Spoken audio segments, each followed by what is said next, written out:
Welcome to the Copilot Show, where I interview Microsoft staff innovating with AI. I hope you will find this podcast educational and inspire you to do more with this great technology. Now, let's get on with the show.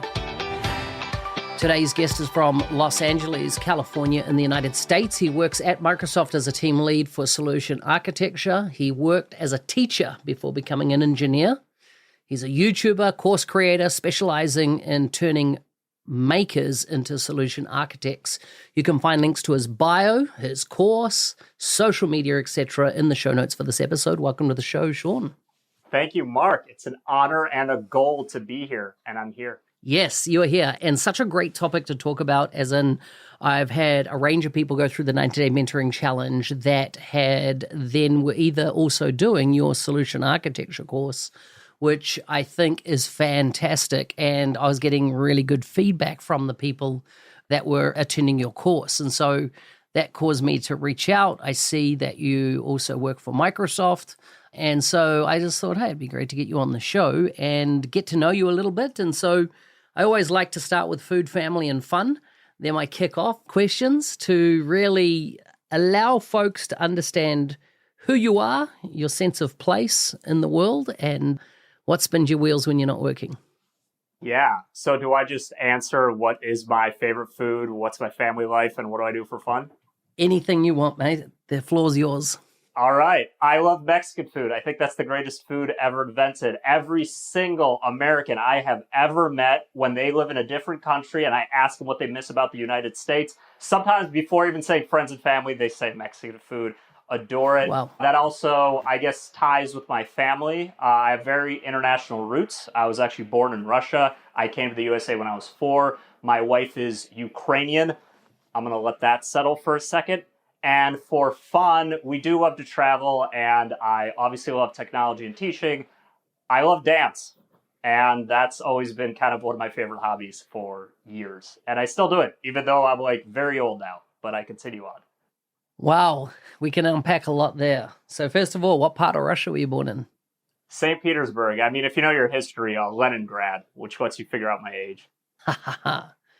Personally, I find St. Petersburg one of the prettiest cities in Russia. Absolutely. Even over, I know that, Moscow has some amazing architecture, train stations and things like that, and Red Square. And what's the building next to Red Square? What's it called? The Hermitage? Where Putin sits. What's his government? It's a big red wall around it. I forget what it's called. Man. Yeah, now I'm blanking on it. Yeah. I'm going to be so embarrassed afterwards and so will my family when they listen to it. Yeah. Lenin's tomb is up against the wall of it type thing where he's, in state. And the Kremlin. The Kremlin. There we go. Yeah, what do we do? Yeah, that's literally, that's the Kremlin. Yeah, that's it. Yeah. So, I love Russia. And I'm so pleased that when we went, because it was funny. My wife and I went in 2017, and I just felt, and I said to her while traveling, I don't think we're always going to have the freedom to travel in Russia. And so we did coast to coast of Russia. We started in Vladivostok, went across. And so, Leningrad. I mean, and do you know what probably appealed to me most about going to Russia? A song about Leningrad. Oh, which one? Is it Billy Joel has a song? Oh, about Leningrad? One. Yeah. I loved that as a teenager, that song. It's had such emotion in it, Yeah. I thought you were going to say Beatles back in the USSR. So no, that's no, fascinating no. with Billy Joel. Yeah. I think it was Billy Joel, right? That song Leningrad.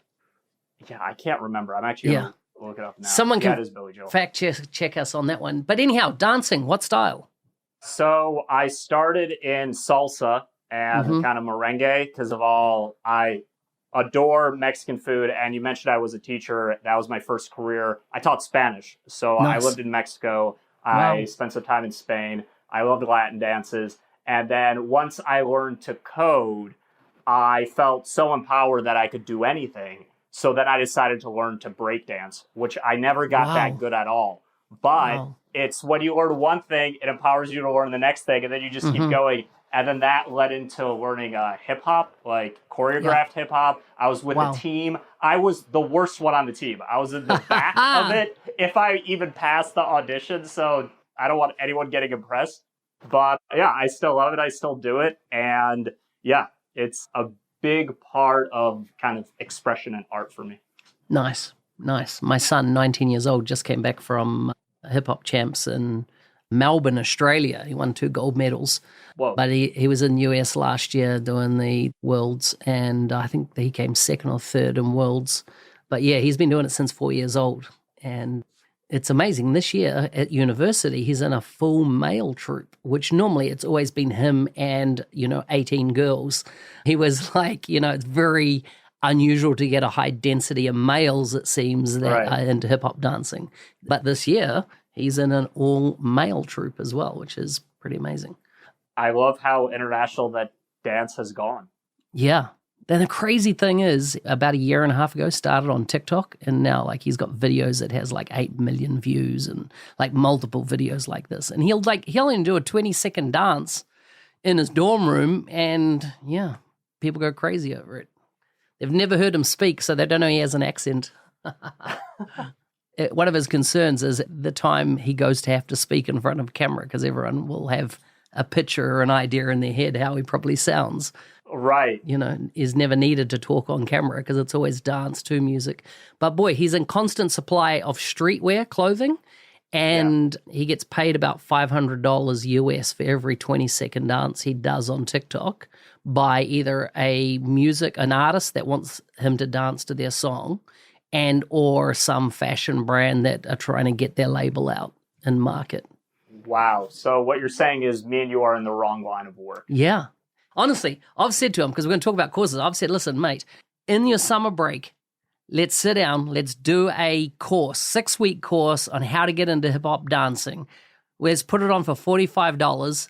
Those hundreds of thousands of teenage girls that follow you, particularly in the US, will grab their parents' credit card and buy en masse, and you'll cover your university costs. Right? It's a no-brainer. Imagine getting paid $500 for 20 seconds of work. There's that line. Yeah. It's crazy. It's crazy. Well, it's intermittent, though, but that's why I reckon if he did a course, it'd be nuts. But anyhow, I don't know. I'm going to convince him. So tell me about what you do outside of the architecture course that you've been running for some time. What are you doing outside of that? What do you do for Microsoft? What else do you do? Yeah. So at Microsoft, to give an understandable analogy, imagine if you had an app where you wanted to go and find a restaurant recommendation, but the back end of that to actually give you that restaurant recommendation was quite complex. It needs to look at what restaurants you've already been to, what food are you interested in, what language do you speak, what is trending right now, which restaurants achieve certain status or paid into that. All of that complicated matching used to be done manually. So a lot of what I do at Microsoft is building all the automations to make that happen. Now, obviously, Microsoft doesn't have a restaurant app. That's not actually what I'm saying. But that's the analogy and what I've understood of my NDA and what I'm capable of sharing is these types of automations. It's all Power Platform. To clarify, I contract for them, which is perfect because it allows me to have my course, pursue things like an MVP. And then in general, even though it is a contracting, it's still full-time. I have a team. I have to lead them. And it's exciting. It's the first time I've ever truly really liked my job in tech. I've been in tech for 10 years. And to be in a place where it's like I have respect, I have good pay, and it requires minimal work. Because when you really work hard for 2 hours focused and you architect it right, like that's all you need. I feel like you can do your whole job. All of us can do our whole job in 2 hours a day. Yeah, that's a whole nother story, and I totally agree. But tell me about, how do you define solution architecture?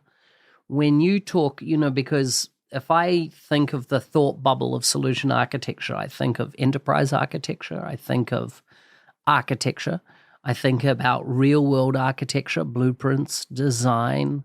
I think about, I'm going through a house build, so I've had an architect working for the last 3 years on my design, and they don't just look at, where we're going to put a window here or there. He's come out, he's surveyed where the sun at different seasons sets and rises. how high it will be or low it'll be on the horizon, and how that'll affect heat load. So there's a lot of aesthetics in what he's doing more than just building the house. He's thinking about how will it be lived in all year round? What will be that experience? Will I look out at a neighbor, or could windows be positioned in a very specific way so I don't have to observe my neighboring properties? Things like that, right? A lot of things that you expect an architect to bring to the table. And so I often relate, what we do on the Power Platform or with Dataverse particularly in that context of real world architecture. How does that apply and what's that role? But I'm interested to understand how you would define architecture, solution architecture, and enterprise architecture. And is there any other type of architecture I've not thought of? Right. I think I love the analogy with the house. To start that off, I think a good architect would not sit in front of you and be like, tell me what house you want and I'm going to go build it. They do everything you said, which is like, do you want to see your neighbors? What are you trying to get out of this house? What is your day-to-day that you would like to see? What is your current house not giving you? So a lot of people explain a solutions architect starting from the word solutions, which is my favorite part of it, which is nothing to do with tech. It's purely what is the business goal. And the business goal is either two things. You're either saving them money or you're making them money. Mm-hmm. And then from there, that makes your job very easy. It's how is the technology, in this case, Power Platform, going to get them to those two goals? And you can become very talented in just that area and build a whole career just around the solutions part and not even get super technical. A lot of people become consultants or sales engineers and they don't even really get into the architecture part. To be a solutions architect also involves the second half. Now, I've said before that a solutions architect sees the big picture, sees how all the systems integrate. They are across the Power Platform. They don't necessarily specialize. I want to share some other ways, which is that if we compare it to a maker, so a maker knows features. A good maker knows a lot of features. An architect knows limitations. They know what the tool cannot do. A maker will tell you all the ways to solve a problem with the Power Platform. A solutions architect will tell you when not to use the Power Platform. And I think those differences are huge. And to be a really good solutions architect is starting with the solutions, understanding what the business goal is and how is anything that you're going to build, will that actually create any tangible, measurable output, usually in the form of money or time saved, and then which solution will get them there and which solution will not get them there. That's a solutions architect. Interesting. So one of the architectures that I didn't mention there was ecosystem architecture. And I find that this is a natural transition in business applications. And, I've spent over 20 years now in biz apps. And there's this whole, I feel, move now where for many years, I just locked myself into biz apps, right? I could build anything on Dynamics back in the XRM days and did, regrettably. And then with the Power Platform, same deal. But now I am finding more and more, you can't really, there's probably a need a much more to build for the unknown. And this is where I think platforms come into play, like the Power Platform, like Fabric, like M365, right? Really bringing all of Azure, into play. And in the enterprise, it's around creating a interconnected, linked set of platforms that you then can solve any business problem or take advantage of any business opportunity on and in place. Do you see solution architecture sitting as a subset of that? Or do you see solution architects based on their level of maturity, as in or longevity, moving more into much more a platform play than a workload play? Yeah. So what I love about solutions architecture is, as you put it, can have a lot of definitions here. In terms of my personal definition, you have to pick one genre, the genre being Microsoft, not really AWS, for example. And within Microsoft, what you just mentioned is a ton of different tools. If you are in Power Platform and you don't know the full capabilities of Azure or Fabric, you will be doing a disservice to your company.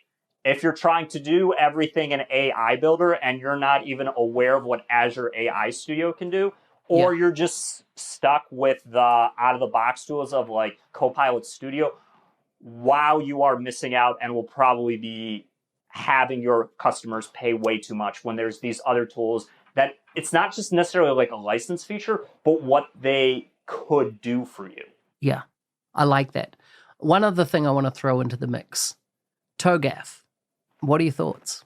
So TOGAF as in like entire that acronym around the architecture and like best practices and all that like documentation that goes with it? All certification. Right? You know, I've had architects that have worked for me in the past that when we talked about their creative, they have wanted to get TOGAF certified. And I always felt that TOGAF was much more of a yesteryear architecture model. And there's about 5 or 6 of them out. You know, the DoD have their own standardization around architecture. But TOGAF specifically seems to, over the years I've observed, has bubbled up to be something that I've noticed my solution architects have, you know, come to me to say, hey, will the company fund me in getting certified in TOGAF? And TOGAF, I feel, really came from an on-premise world. Now, the latest version of TOGAF is definitely cloud-enabled, but I just don't know whether it has the value that it used to have in architecting solutions at scale. Yeah, so TOGAF comes up for me a lot where my students ask me, is this class going to teach me that? Will this help me get a TOGAF certification? And every once in a while, I keep my eye on TOGAF and I try to see what I can pull into it.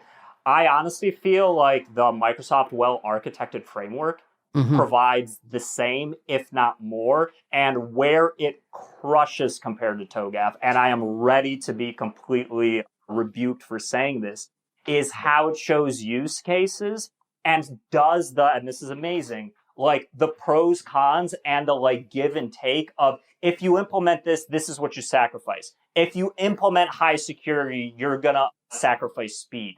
If you build in a lot of speed and try to move forward faster, you're going to sacrifice your security model and flexibility. And I find that so much easier to understand and so much more practical versus TOGAF. I felt like when I even tried to implement it into just like day to day in either my consulting projects or even when I considered putting in the course, I felt like I was going through like a lot of documentation hoops that were helpful, but I felt like I was just spending so much time documenting and not enough time taking something practical and using that as a framework to build solutions. Let's take a quick break. Are you ready to transform your career in just 90 days? Join me on the 90-Day Mentoring Challenge and unlock your full potential. As I listen to the podcast, enroll now and get 10% off using the code MBAP. That's MBAP at the checkout. Don't miss this opportunity to learn from industry leaders and accelerate your growth. Visit ako.nz365guy.com and start your journey today. Nice. You brought up 2 things. Well, you brought up one thing, which then sparked another thing. Well architected, which is obviously something we're seeing a lot more focus placed in the Power Platform. And my understanding, the architects behind Well Architected came from Azure Well Architected and bringing the learnings across from there. And the other part then that sparked was also Success by Design, right, which Microsoft publishes around, I think it's 30,000 odd biz apps type projects that have been run over the years and the lessons learned, and that is a constantly evolving piece of work as well. Tell me about Power Platform Well Architected. So when it was like announced a few weeks ago, I immediately looked at it and I thought, okay. Was it only announced a few weeks ago? That's when I first heard about it. I could have been late to the game, but that's when I saw it like heavily advertised and everyone talk about it. Yes. And if it was announced any sooner, then like I've been on LinkedIn, I've been waiting for it. Nah, sorry. It was an MVP summit which was back in March, and that would have been under NDA, of course, then at that point. So that makes sense. Yeah. So when I first came to it, I looked at it and I was like, okay, is this going to be kind of like fluff, or is it just going to say some best practices without having the actual practicality? And when I looked at it, I was like, okay, security, that I expected it to be there. But once I went in there, I was like, wait, cost optimization is in there? Like budget is in there? Like licensing? As in the framework is aware how confusing licensing is and how you need to consider that from day one. And you need to consider things like, yes, SharePoint is free, but will that actually get you there? And then will you violate the other pillar of this well-architected framework around security? Like, wow, that's actually helpful. And it was really nice for me to take snippets and pieces of that and be like, okay, how do I make it so anything I missed in my course is covered by this? And then B, how can I already say very proudly that looking at my syllabus, like we're already getting into all of these aspects of it. And then especially the things I hear so many like architects talk about, like performance, scalability, like optimization, like those are lovely buzzwords, but do you actually understand those? And is there a link from Microsoft where you can just send it to someone and say, this is what I'm talking about, this is why we need to do it, so you're not just kind of like a talking head in a meeting. You have Microsoft's backing around doing this. I like it. I like it. And let's talk for a moment about your course. How did it come about? Why did you create? What was your why for creating it? I think so. I'm going to quote Franco here. Why do we have all these low-code tools and all of these optimizations and all these automations that anyone can do, and we're all still working over 8 hours a day and still not seeing our families? Like, that's insane. So these tools are supposed to like take that away and make our lives easier. And so I thought through it more, and I spent so many years of my career trying to prove myself, working really hard. Mark, if you name a stack, I've worked at it. It was, I think, a horrible career move where I jumped around so many stacks and it worked so many jobs. Like, it looks cool on my LinkedIn, and it gave me terrific three-dimensional understanding of so many areas of tech. However, it was not worth the money and it was not worth the time. And it kind of dawned on me after a few years that, wait a second, the best architect I've ever worked with, why are they only working a few hours a day? Why are they making so much money and everything is effortless? How are they so confident in meetings, yet they've touched the technology so minimally?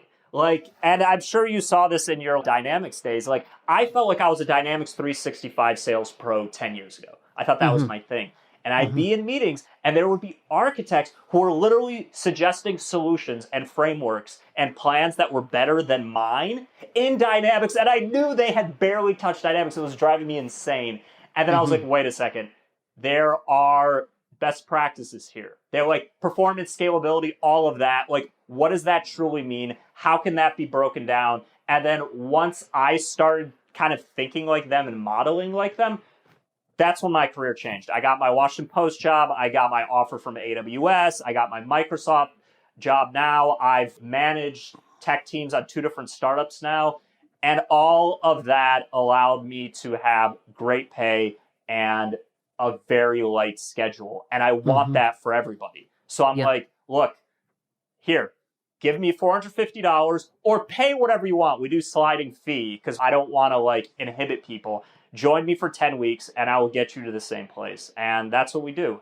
That's what I wanted for everyone. I wanted everyone to work less and get paid more money. Now, if any of my corporate clients are listening, what I help people do is architect flexible solutions at the enterprise level with minimal development time and maintenance and identify strategies to minimize costs through licensing. There.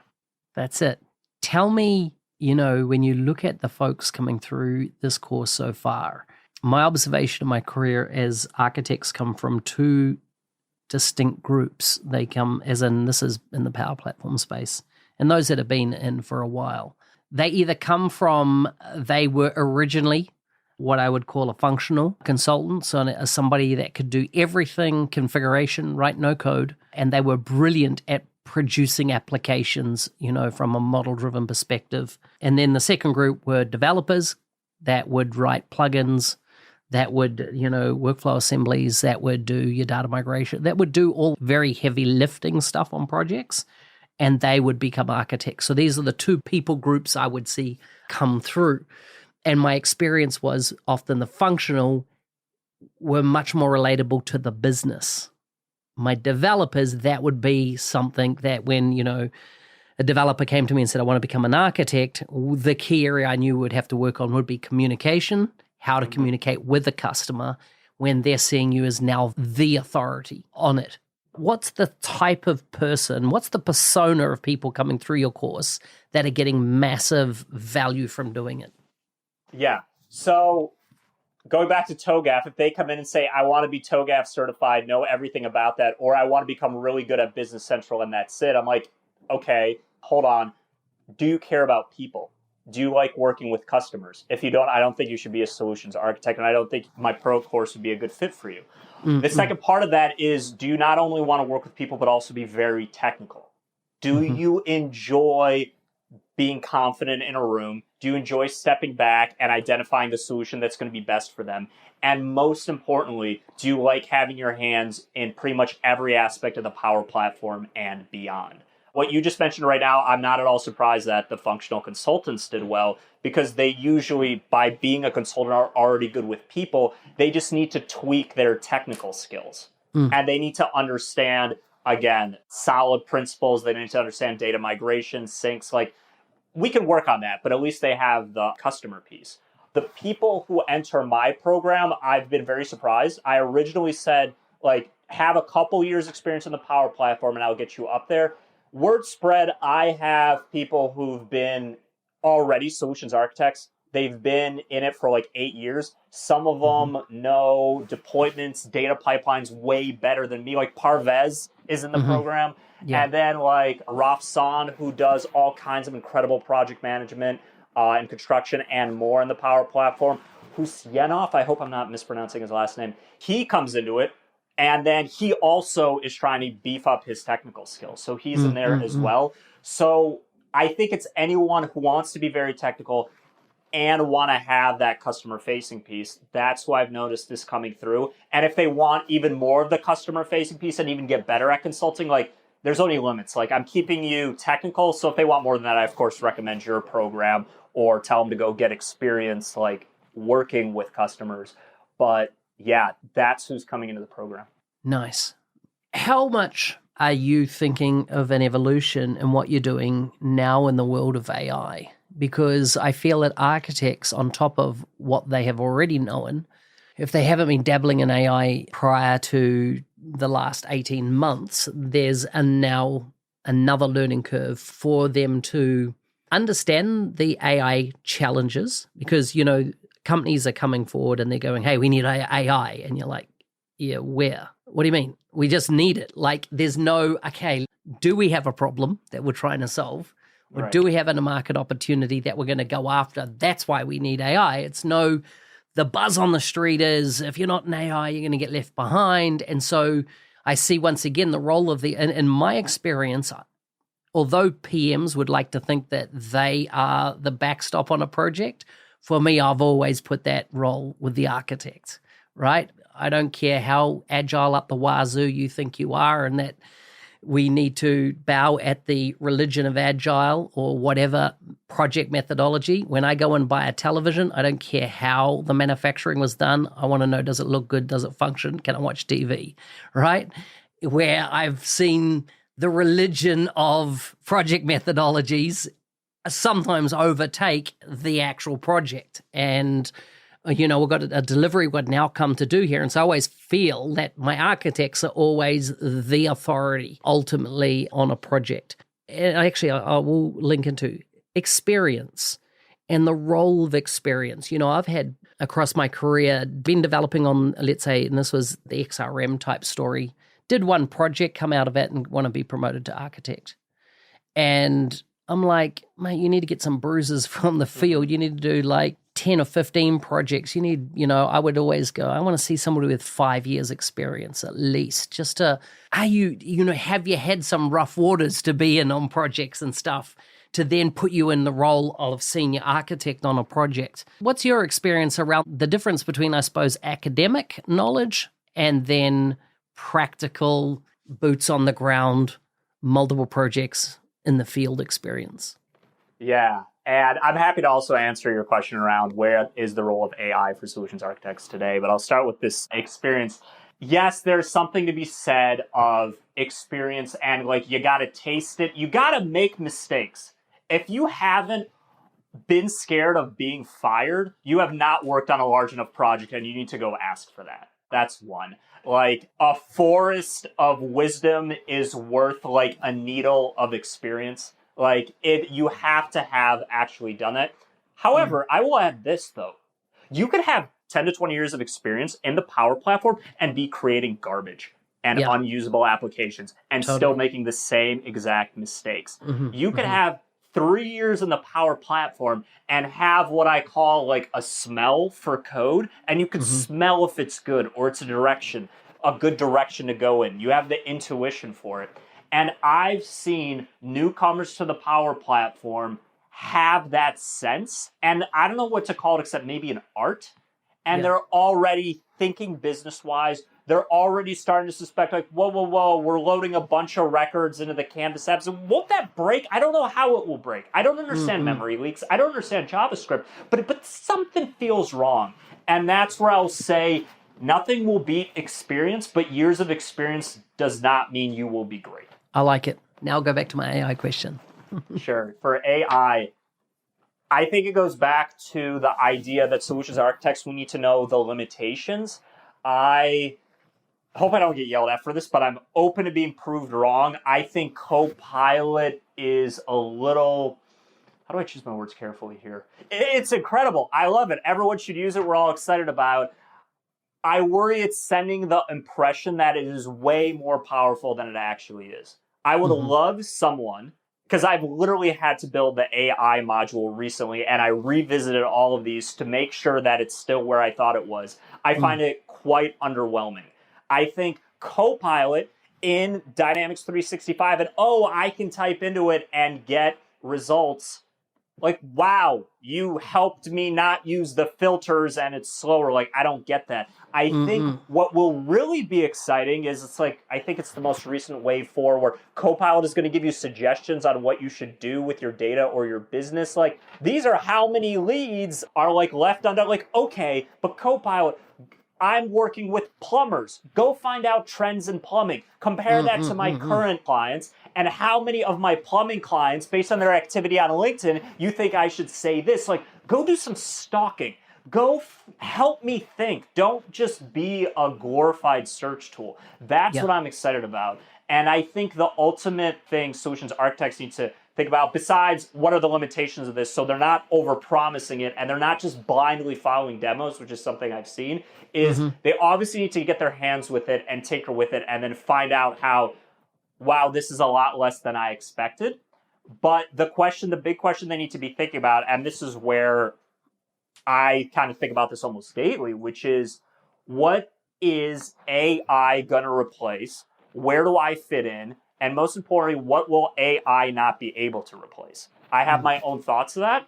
In terms of just tech, because nothing I said is that new of a question, the ultimate thing to think about is, how do I structure my data to make it most AI accessible? The fact that I have a Copilot in SharePoint and a Copilot in Dynamics 365 and they're not talking to each other does not help me make this unified thing.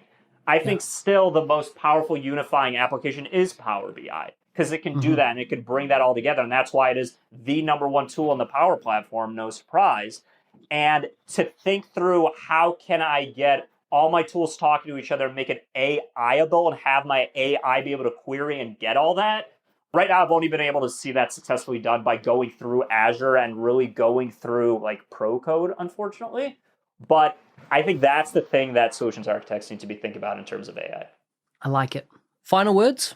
Thank you so much, Mark, for what you've done for the community. Thank you for recommending my course. I'm very honored to be here, and I am so grateful that the course has brought so much for people and that they've talked positively about my course to you. And I'm going to continue on recommending yours. And it is so cool, not just course, buy, but just how there's so many amazing resources available.